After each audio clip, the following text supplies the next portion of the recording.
Ukukhanya Kweempondo. Esi sisaci sithetha ekuseni xa kuqala ukukhanya.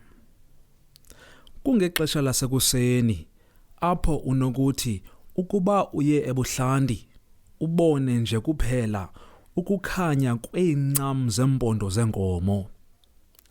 Eli kudla ngokuthiwa lixesha lombethe. Izaci ezithetha into enye nesisaci nazi.